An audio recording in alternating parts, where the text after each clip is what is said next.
bi laata ñuy tàmbali li nga xamante ni moo di débat bi alors ñu tijjee ko rek ak li nga xamante ne moo xew ginnaaw rek 19 agents seront supprimés. La décision a été actée hier en conseil des ministres mu mel ni rek 19 agents lañ nar a rek supprimer pour économiser 55 milliards de francs CFA en 3 ans d'après xëtu yéenekaay bi di Walf Quotidien ak Yor-Yor. Alors tout de suite damay daal di bàyyi Cheikh rek bu ko defee wala sax Seydina Oumar. bëgguma la enchaîner de wala ma ñëw rek ma ñëw. baa dooma dóor bu ñu wàccee plateau bi. ayca kon bu fekkee mën nga reveniraat rek ci détails yi. bu ko defee rek ñu gën a mën a yaatal débat bi.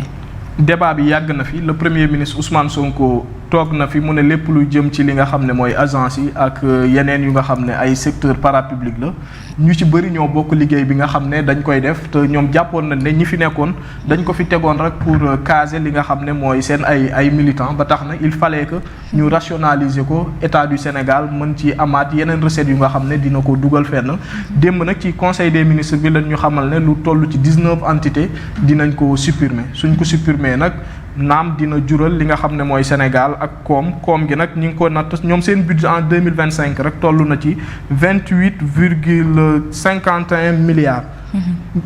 28 milliards. la ñu jural en 2025. donc nekk na benn budget bu nga xam ne lu bëri la. mais seen masse salariale toll na ci 9 milliards 227 millions. personnel bi nga xam ne ñi ngi fa doon liggéey toll na ci 982 agents yu nga xam ne ñi ngi fa woon. mais agence yooyu dañoo am sax dette bu nga xam ne ci kaw ndoddu Sénégal la tegee dette bi mi ngi toll ci 2 milliards 600 millions. donc loolu jàpp nañ ne suñ demee ba économiser ko dina jural état du Sénégal lu toll ci 55 milliards ci 3 ans yi nga xam ne moom lañ jëm. donc information bi mooy yenn ci ay agences yu nga xam ne peut-être ñoo bokk lu ñuy liggéey. su ma jëlee exemple ci lépp lu jëm ci wàllum financement yi rek mën nañ jël DER exemple. day jàppale nit ñi ci wàllum financement ak leneen nga jël li nga xam ne mooy 3FTP nga jël li nga xam ne mooy FONGIP. mën naa ne kuréel yooyu yëpp ñoo bokk en général même objectif bi nga xam ne moom la ñuy def donc suñ demee ba boolee ko mu nekk génn kuréel dina nekk lu nga xam ne lu dëgër la. léegi nag ñi ngi xaar ndax dina nekk lu nga xam ne dañ koy def à l'immédiat wala boog day jëlaat li nga xam ne mooy temps. mais information bi moom jàpp nañ ne jamono ji lu toll ci 19 entités rek. dinañ ko supprimer pour réduire li nga xam ne mooy le train de vie de l'État. yàgg nañ toog fii di ko wax mu nekkoon une promesse de campagne aussi ñeneen ñoom suñu toogee rupture la ñuy andi te rupture boobu bokk na ci suñu fekkee état daan dundee 100. ñu jéem ko wàññi ba 50 waaye li nga xam ne mooy la nécessaire rek la ñuy def te agence yi nekk na lu nga xam ne moom lañ njëkk a song. jërëjëf Seydina Oumar yaakaar naa ne leer na alors ma ñëw rek ak yow Pape est-ce que réellement selon vous lii réforme bi c'est structurel ou simplement benn mesure budgétaire la bu ñu jël nii rek dans l'urgence. waaw d'abord am na benn gëstu bu ndaw boo xamante ne def nañ ko ci ginnaaw bi ñu annoncé en conseil des ministres que 19 agences yoo xam ne dañ leen a supprimer pour mën a xam un peu am une idée un peu ci yenn secteur la ak aussi yenn mooy kuréel yooyu noonu. donc bi ñu gëstoo ñu gis ne kon secteur yi mën a retoucher mooy le secteur de la microfinance dina ko toucher. dina toucher également le secteur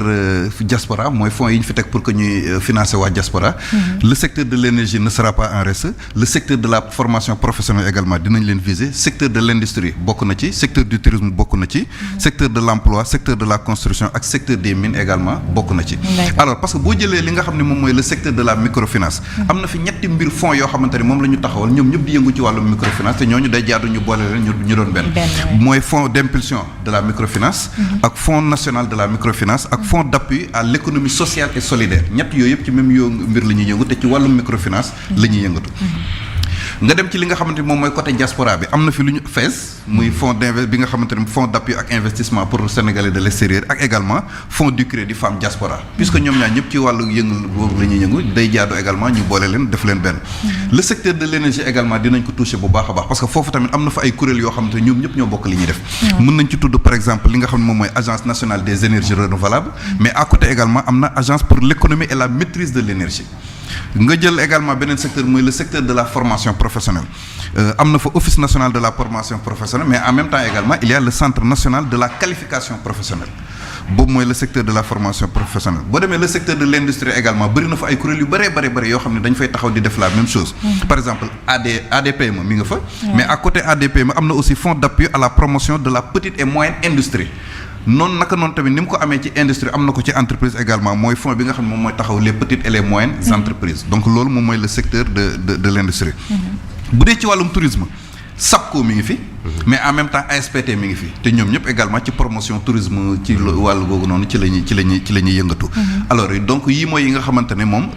19 yooyu moom dina yii may tudd nii dina ci bokk bu baax a baax sans compter d'autres secteurs le secteur de l'emploi dina ci bokk parce que bëri na fi ay kuréel yoo xam dañ leen fi teg pour que ñuy wutal ndaw ñi lu jëm ci wàllum xëy ak wàllum liggéey le secteur des mines également bëri na fa ay kuréel le secteur de la construction également bëri na fa ay kuréel donc yii moom bokk na ci yi nga xamante ne état bi dina taxawaat bu baax a baax xool naka la koy saytoo boole ko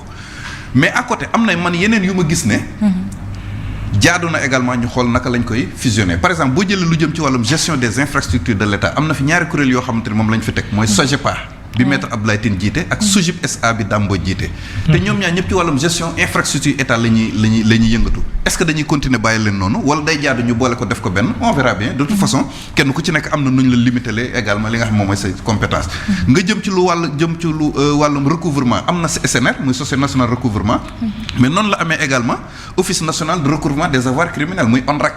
bu yooyu également ci ñoom ñaar ñëpp ci wàllum recouvrement la ñuy yëngu est-ce que jaaduwul également foofu ñu kii ko donc yii yëpp nekk na ay mbir yoo xamante ne vraiment bëri na fi ay mbir yu mën nañ ko wax également dans le secteur des exportations parce que ministère du commerce am na fa ay direction yoo xam ne ci wàllum exportation la ñuy yëngatu mais en même temps gis nañu ñu teg parallèlement ay agences yoo xam ne dañuy yëngatu ci wàllum exportation donc foofu tamit également est-ce que jaaduwul également yi nga xamante ne am na ay direction yu ko mën a jël en charge ci ministères yi vraiment ñu xool naka la koy jëlee donc voilà un peu 19 agences yi nga xamante ne au moins ñoom ak secteurs yi nga xamante ne yëf yi fas na ko yéene touché ci rationalisation boobu noonu mais Pape bëggoon naa ñu ñëw rek ci li nga xamante ne moo di critères yi ci yan critères lañ tënku tey ba def li ni mel en plus maa ngi dégg yaa ngi wax dañoo jël yëf yi pour mun naa synthétiser leen pour ñu nekk benn bopp au lieu de diverses branches alors tey est-ce que on peut parler réellement de suppression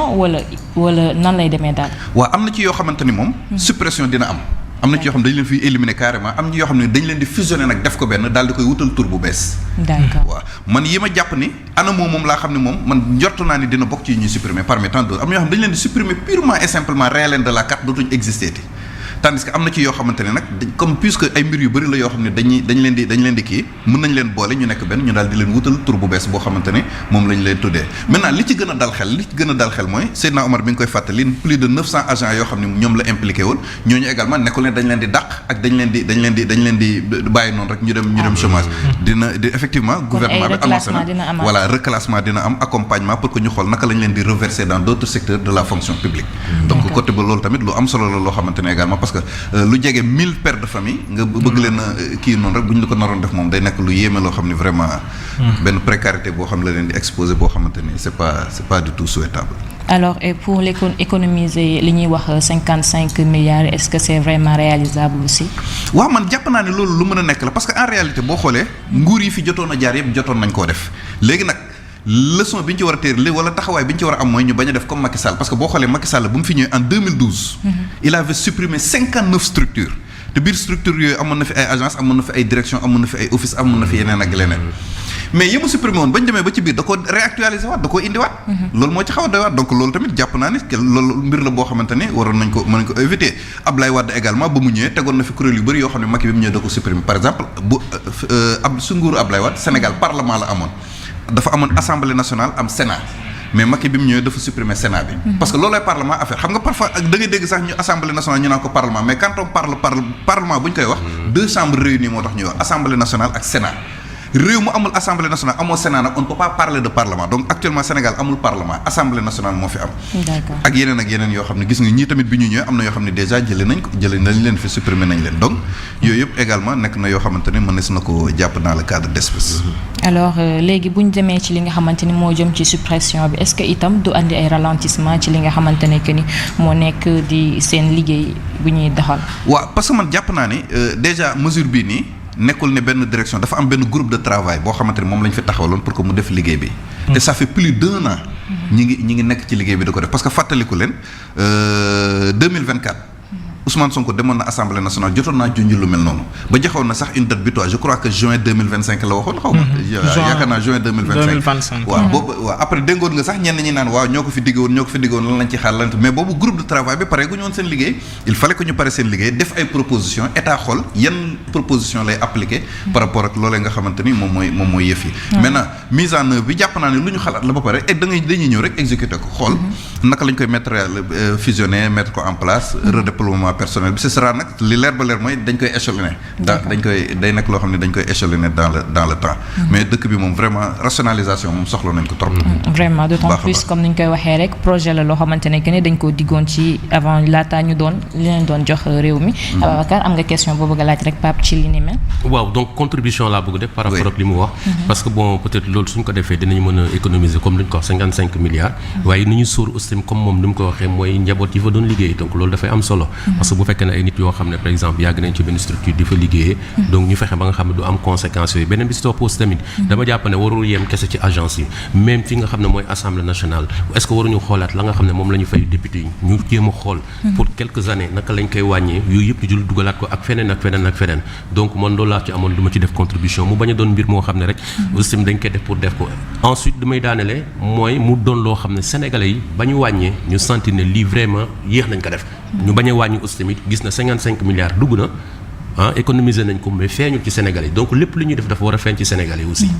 alors Pape ci loolu noonu est-ce qu'on peut s'attendre à ce que après mu am impact ci li nga xamante ni moo di économie bi itam ba ñun sénégalais lambda yi ñu mun ko yëg itam ñu yëg ko waaw loolu da lañ ciy séntu moom vraiment loolu mooy objectif bi de